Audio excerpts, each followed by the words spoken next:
And welcome back, YouTube, to another episode of From the Depths. First, about the disclaimer. There was a Windows update.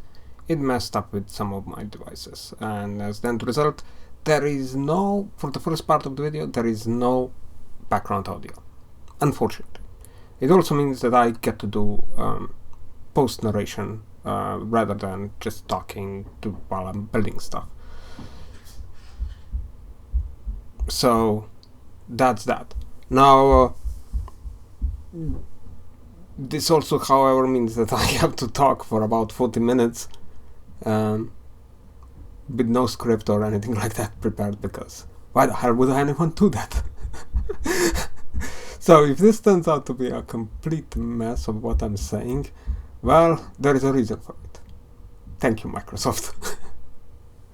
Now, what are we doing here today? Well, it's in light of dev test changes to the game. Do take note, it's a dev test. As end result, everything is subject to change. And when I say everything, pretty much everything. And this ship we're building, it's pretty much a starting ship.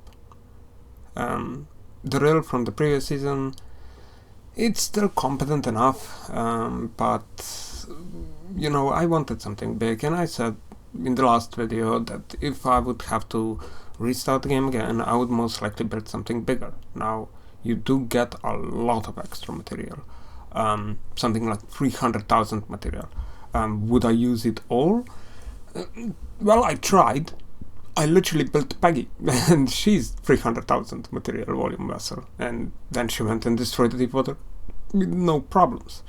But as a starting ship, yeah, kind of something smaller and something more in line. So building something that is more of size of Millie was kind of my priority here, and still considered bigger than Rel, something like 3 times the volume.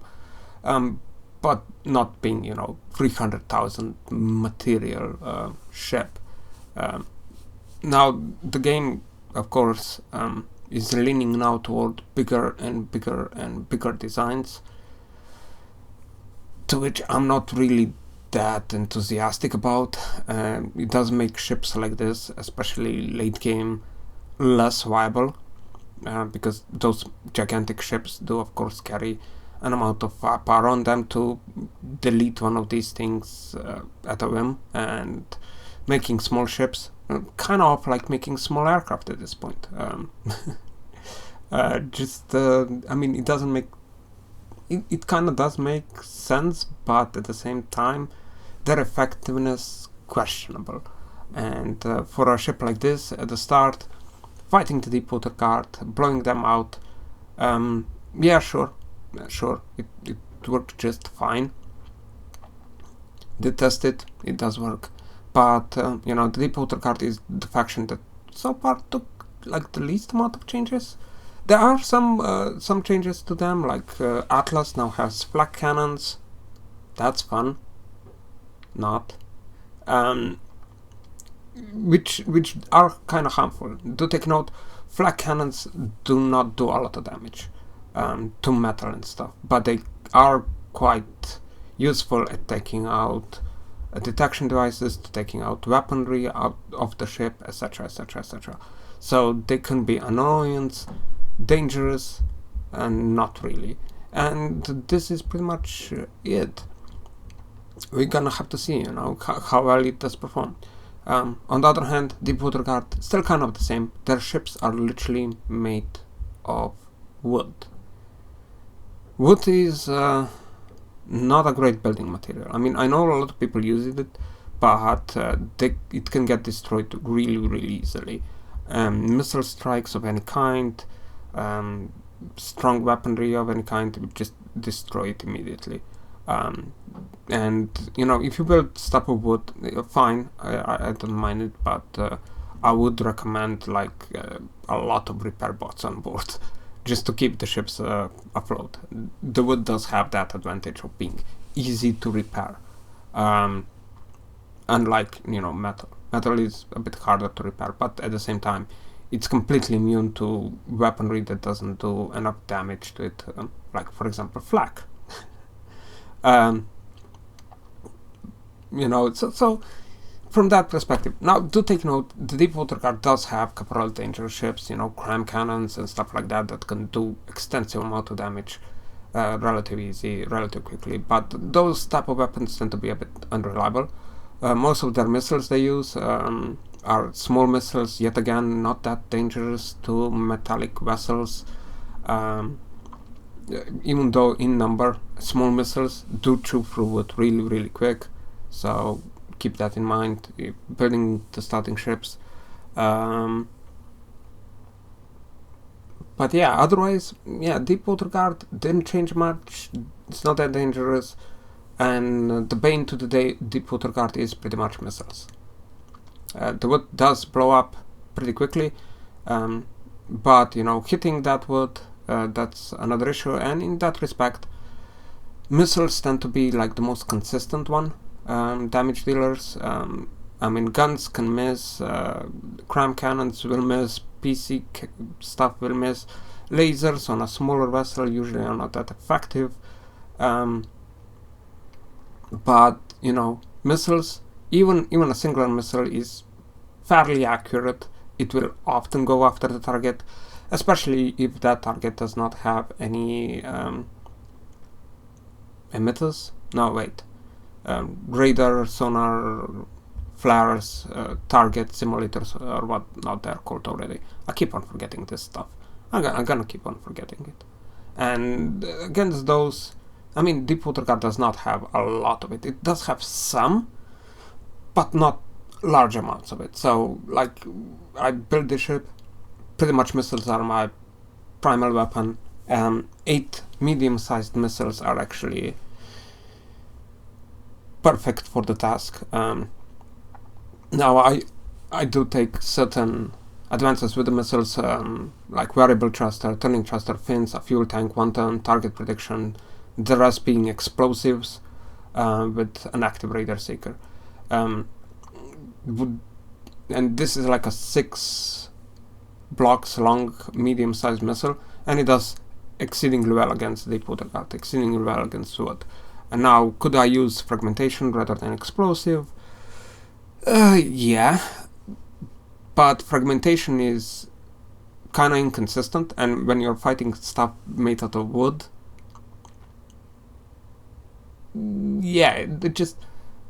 explosive does a damage all the way around, while fragmentation's only where fragments hit, so that's why it makes it inconsistent. So just doing pure damage to them is usually good enough toward wood, and explosive kind of does the best job at that. And EMP could in some cases, it's not that Deepwater Guard has any EMP protection, it's just that it's made out of wood, and wood does have isolation property, aka EMP does not hurt it. And from that perspective, using EMP is less advantageous, but if you hit the right spot, like a metal connecting to the AI, it will instantly kill the Deepwater Guard ship. It just does not have any proper EMP protection for that sort of thing. But yeah, I also put like a ram launcher on the ship. Ram launcher, unguided missile launcher. Tiny missiles, stumper head, a lot of explosive on board, short range thruster, and just being completely unguided, flying toward the enemy, whichever direction they want to. Are they consistent? Hell no. They're completely inconsistent, they fly all over the place. And from that perspective, I build them because I like them. not that they are effective. Do take note, small missiles are quite effective against the Deepwater Guard in general, but yeah, not this type. Even though if they hit, they will do damage. It's just that they are not a weapon I would recommend. They're simply lacking that consistency of guided missiles. To defend ourselves, I did put anti-missile target simulators on board to help with that. They mitigate some of the missile damage, salvos launched toward us, but in general they're not to an extent like good or great or anything like that. They do protect the ship to an extent. More than that, yeah. Now I also wanted to have a gun on board the ship, so there is a small 60mm gun, I think. I managed to kinda... The one that I built in the video is not the final version. I did updated it later on, so it is having like 200 rate of fire, and it's a 60mm gun. It's very small and actually quite expensive thanks to the belt-fed autoloaders. Is it necessary? No. Is it consistent damage? No. During tests, it did manage to shoot down like flying squirrels and done damage to other vessels up as well. So, you know, it's not completely useless, but stating it's more like a decoration, similar to the real, you know, real gun is literally completely useless. This gun, slightly more useful, has, you know, it has its qualities, it can hit stuff, but as a reliable damage, I would not be the one saying that's the thing you have to go for, especially when with these very small ships. Yeah, you know, all weapons in this game kinda, they become more and more proficient the more and more you have on board. So if you're building guns, build more than one gun. It's kind of my recommendation. And so building one gun, it will have an effect here and there, but it won't have the effect. It won't be the prime weapon. Missiles, as I said before, are the most consistent weapon, so even a single missile can be quite useful.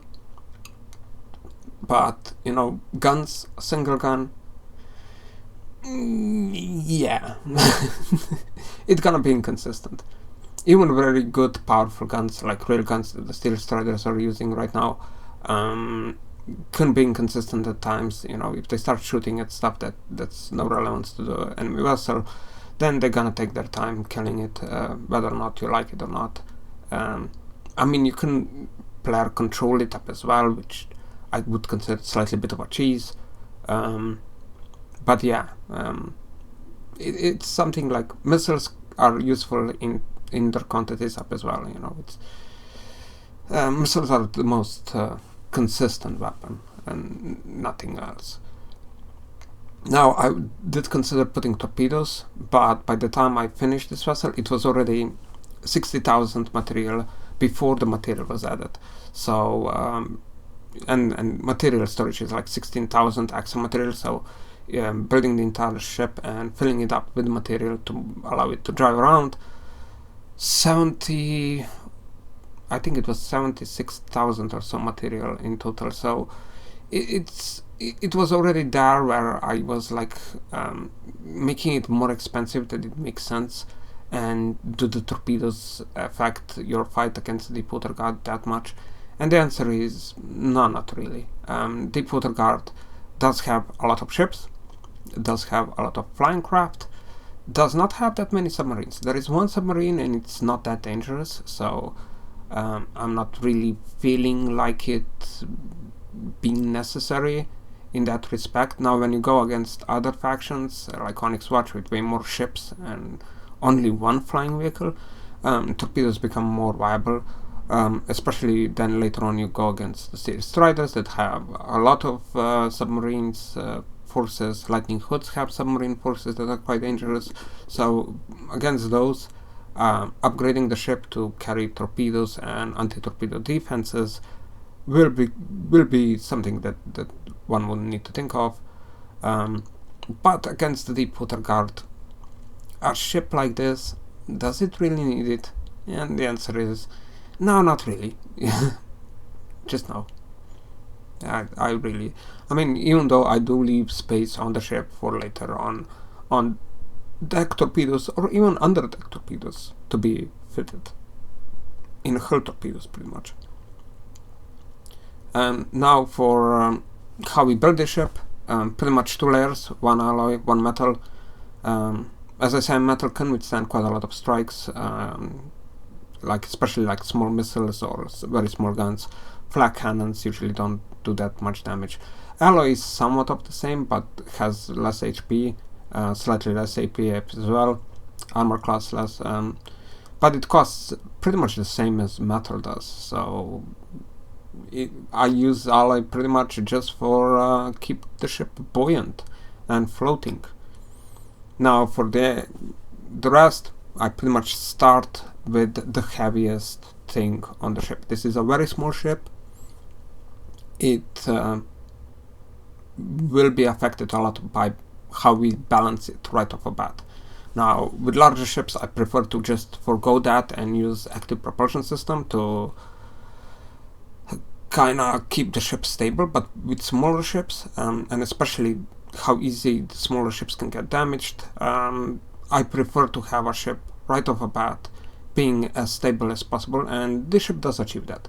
The lower weight mass on the vessel compared to its buoyancy pretty much makes it stable, and that very low, ammo rack position surrounded with heavy armor does make that thing happen, especially because the rest of the ship is made pretty much out of alloy, especially the superstructure, which does make it slightly bit more vulnerable, but in the end it does make it stable, and that's kind of the more important part. I did use not that many observation devices on the ship, detection, so it's not that great, but considering we are firing missiles and missiles are self-guided, it's not a huge detriment to that. The rest of the ship, propulsion, I use steam. You could use fuel up as well. The problem that I see with the fuel is right at the start of the game, you would need to then create fuel and also create refineries. Steam vessels, on the other hand, just need to collect material around. Still, this ship only has 16,000 material available. So 16,000, I did test it in the campaign, it runs out pretty quickly. So building a ship, maybe replacing some parts of it and just putting a couple of very large containers on board would potentially do the trick. It wouldn't be that problematic on doing that, and you would get a very decent amount of material to bring along and keep fighting, as well as of course collect material from other resource zones, which they give a lot of material. The game at the moment in the dev test, there are plenty of resource zones that just give 60 materials a second, and that amount of material you pretty much never run out. On the other hand, fuel needs to get produced, and depending on the number of ships and how consumptious they are, you can run into certain problems producing that needed fuel. Of course, fuel engines do have their advantages as well, so I mean, it's kind of derived from the experience I had in the last season, and that was that even though we were building a fairly conservative vessels with engine powers that were relative frugal, I think that's the right word, they were still running into problems of toward the end running out of fuel, and that's definitely not something I would like to repeat. As I don't know why that extra fuel consumption was needed, but it's a decision there that was made in the dev test, and it does make steam engines a little bit more viable. We're gonna see.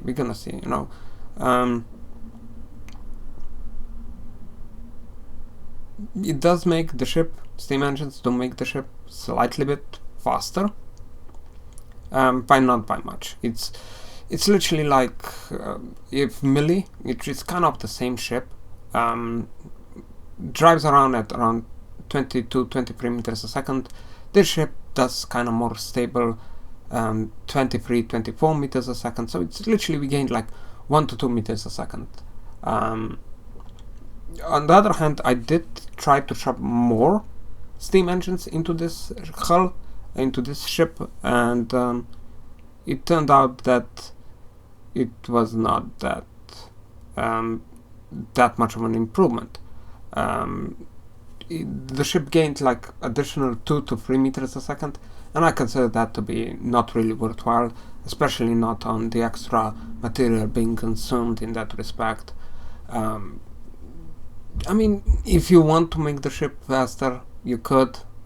If you want to use kind of a cheeky methods of propulsion or something else, you can go up ahead. It's really, I mean, I try to avoid that, but if you're all game, go up ahead. It's really, I mean, some people really do not like building like that. I just try to avoid it, and no other reason. So yeah, if you want to go cheeky, go ahead. It's in the game's range, so why the hell not? However, you know, as I said, me personally avoiding that. Now I did include one large propeller to use the steam excessive amounts of power that it produces. That's literally my beef with the steam engines, how much power they use and how much power you can actually use of that steam engine, because a lot of it, if you crank up all the power up, then the ship cannot maintain its propulsion anymore, and that's kind of the beef I'm having with that. With a small ship like this, where we're not actually using the extra power for, you know, laser munition systems and shields and stuff like that, it's fine in my opinion. With larger ships, I would kind of have to go and wait out and test everything 60 times over before deciding on well, being better, being worse. But with a smaller vessel like this, like even if we put like shields on, it wouldn't really do much. Not the power of the shields that I mean, we could, but nah, not needed, not wanted. Anti-missile defenses, on the other hand, very much wanted. Yeah, the game is pretty much preferring missiles as a weapon system. So yeah, we having, you know, a pretty decent ship built here. I'm not saying it's the greatest. I'm not saying it's the best. I'm not saying that you should build something like this. Actually, if you are more creative than I am, go up ahead, build stuff that kind of blow people's minds off. But yeah, I think it's a fairly decent ship, especially for something that I kind of built. I knew what kind of a direction I want to go into, but didn't really had any particular plan on how to build the ship. So it's turning out to be stable, relatively agile, with decent amount of firepower. I think I done a good job. Did have to, like, at the end, correct some stuff, you know, make it slightly bit more in one direction, slightly bit more in another direction, as well as, you know, if you have like a plan in mind of what you're gonna build and how you're gonna build it, it makes easier for the video to be made out of it. But you know, it's a bit of a mess, me going through the various items in the building menu, not realizing where certain of them are, and then going back and yeah, it's slightly correcting the whole thing. Maybe a bit confusing as part of the video, but it's, I think, still okay. It's gonna be fine. It's like that's pretty much my motto at this point. But yeah, could you build bigger? Yeah. Could you build more better? Yes, all of that. The ship is not to be overpowered or anything like that. It's just simply there to beat the deep water guard with its missile power. Yay! And I think we achieved that goal. We achieved that goal just fine. Smaller corrections here and there are needed. Further updates, definitely, going against other factions that are having better defenses, definitely. But as I said, the game is in constant wraps and changes. I did play like a campaign with the ship already, yes. Went through it, killed the deepwater guard, and at the time I did, Steel Striders were controlling like 3/4 of the map. It was fairly interesting to watch what the AI is doing, because white flares initially tried to expand, hit the Steel Striders hard, got all the way to their top base, and then the Steel Strider just went nope and kicked the white flares' ass, engulfing them before I even managed to get rid of the Deepwater Guard. And after that, they declared war on Lightning Hoods and took over the Lightning Hoods up as well. Scarlet Dawn was dead at that point, killed by the Great Talons. So, we were 3 factions less to fight. So, yeah, most definitely, some corrections are needed in the campaign. Just to provide player with some, versatility when it's fighting enemies and stuff. Still, the fun part to me the most in that campaign was that the biggest ship that Steel Striders were using was Novgorod, which is like 10,000 in volume vessel, and that was a bit funky. I'm not really sure. I did see somewhere that designs in the game will scale up with the player. I'm not completely sure how true that is, or if that's the direction that the developer wants to go, or is it already in the game? I have no idea. I just read it somewhere. But if that is true, it would kind of make sense, because this was the biggest ship we were using. So the enemy only using a ship that is slightly bigger, it kind of makes sense in that perspective. Of course, as I said, I have no idea if that's true, but it was still funny to see that the biggest ship was Novgorod. Just slightly out there. You would think that if you take over 3/4 of the map, you would start building bigger vessels, more powerful vessels. But turns out, no. Novgorod was the one ship that it was built, and nothing else, which was surprising to me. I did expect more of a diversity, and there just wasn't anything. So I was slightly bit, surprised and kind of disappointed up as well. So hopefully, that things start to get fixed a bit. Fixed. It's everything is subject to change. This is the dev build, so everything is subject to change. And most likely this will be obsolete in a week's time or something. But yeah, the campaign at this point quite unbalanced. At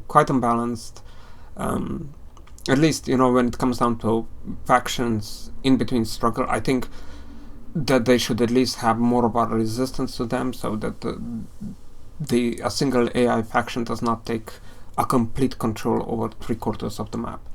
Or at least that's in my opinion. Also, there should be somewhat of variation to the diplomacy, because you kind of clear visit that the moment that the White Flares were defeated, the Lightning Hoods declared war on Steel Striders. And that was like, okay, White Flares and Lightning Hoods are in cahoots. They're allies, and their changes to their relationship just do not happen. And even after taking 3/4 of the map, Steel Strider just sat there. They didn't do anything. I let the game go on for like a couple of hours at 10 times the speed, and Steel Striders made no attempt to wage war against me or against any other faction, even though they controlled 3/4 of the map. So attacking another faction, they definitely had the strength to do it. So it was slightly bit disappointing, but at the same time something that the devs will apparently have to work on to make all the factions kind of equally competitive. and not allowing one single faction to take over the entire map. So that's gonna be, in my opinion, somewhat of a difficult balancing act on that part. And I'm not even completely sure if it's going to be completely possible from that perspective. Just letting the factions live longer, in my opinion, than what I saw would be, very, very advisable, in my opinion. But yeah, for us, the concern building the ship was the deep water guard. And, preliminary testing here, doing some Marauder. Marauder does have, actually, the crime cannon. It can be dangerous if it hits, but as you can see, inconsistent as always. And our ship is agile enough to kind of run around it. And the missiles, as you can tell, they do a lot and lots of damage. To our ship made out of wood. And as I said, all deep water guard ships are made out of wood. So their destruction is fairly easy to predict. Just hit them with missiles, hit them as often as you can, potentially spam them. It's something you should be doing. And the deep water guard will not present you with much difficulty, really. Would I recommend submarines in this case? Submarines, like, against the deep water guard, the problem is not the deep water guard themselves, but the terrain. There are lots of islands, there is a lot of terrain in the way, and while ships will hit those islands, will get damaged by those islands, will get stuck on them and various other stuff, they will not sink as the end result of it. On the other hand, submarines, going close to the waterline, even though there are settings that you can allow the submarine to go up onto the surface if it gets damaged and stuff. I would definitely recommend you using that if you intend to build submarines to fight. But against deep water guard, submarines are kinda, well, not necessary, and the damage that they take from scraping the bottoms of the sea, as well as some other stuff, can turn out to be more of a hassle than anything else, at least in my opinion. Of course, it is a viable strategy. And put missiles on a submarine, fire them up, watch deep water guard die from swarms of missiles. It does work. It does work pretty well, actually. The aircraft, if you do want to use an aircraft, I want to recommend something more of a cheese-facting aircraft, something that stays at range and just fires missiles. Small aircraft especially are very vulnerable. They can unexpectedly die often enough, and replacing them, it's a hassle, at least for me. So my recommendation is, it's not a recommendation, using small aircraft, even though, fun factor is there, so using them specifically for that, no issues whatsoever at all. And in general, they can be useful in their own terms. Now, the end ship is slightly bit different than what I have built. Of course, adding up some decorations, adding up certain hull changes, tiny bit here and there, but technically it's the same ship, kind of the same gun, kind of the same missiles, launchers, rams, launchers up as well. The ship does not have that many repairs. It has like 3 repair bots and like 5 repair tentacles. So from that perspective, it's fine enough. Total speed 25 meters a second, as you see there. The length is at like 16 meters, width 11, even though that's partially thanks to the railing, so technically the ship is only 9 meters wide, 17 meters tall. which is fine, you know. Relative small ship, just below 3,000 in volume. It's gonna do its job just fine. Using circular AI, 1000 meters distance from the target, does the trick for me. Of course, if you wanna go cheeky, you could go set that circular AI to like 2000 meters, and most of the deep water guard ships will not be able to retaliate properly. They will just kind of die on their own, getting hit by missile swarms. The ram launcher is actually set to 1500 meters, however, so, you know, putting it any further away, it would not make any sense. Otherwise, I mean, I'm quite happy with the ship. I'm actually the thing that I'm the most happy about is that it's stable. Melee was not that stable. It did use active propulsion system. This ship does not. It has no use of it. And even in fairly stormy seas, as I'm gonna demonstrate slightly bit later, it does stay, you know, in the water. It does jig its nose up and down a bit, but beside that, it's actually very stable. It does not roll over. It does stay on the surface. It does not rear up, as you often see smaller ships doing that, or requiring certain amount of cheese to make them, you know, stay on the surface of the sea. The ship does not really require that. It will stay in the ocean fine enough on its own. It did put a couple of hydrofoils for its pitch stabilization, but yeah, they don't have that much of an effect on it. I mean, they slightly bit help, but it's not that great. And I mean, it's a very stable ship. It does have sufficient amount of firepower. It's not the greatest thing ever. One may argue that it's not even that good, which is fine by me, but it does the trick fighting the deep water guard. And as I said, you know,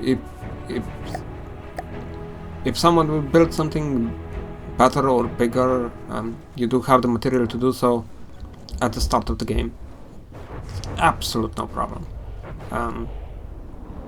I just like, I wanna build smaller ships.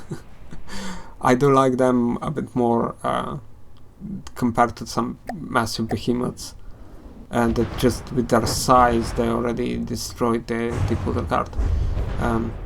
Now there are a couple, of course, dangerous ships in the deep water guard, like the crossbones, which you should utilize torpedoes to fight it, potentially submarines.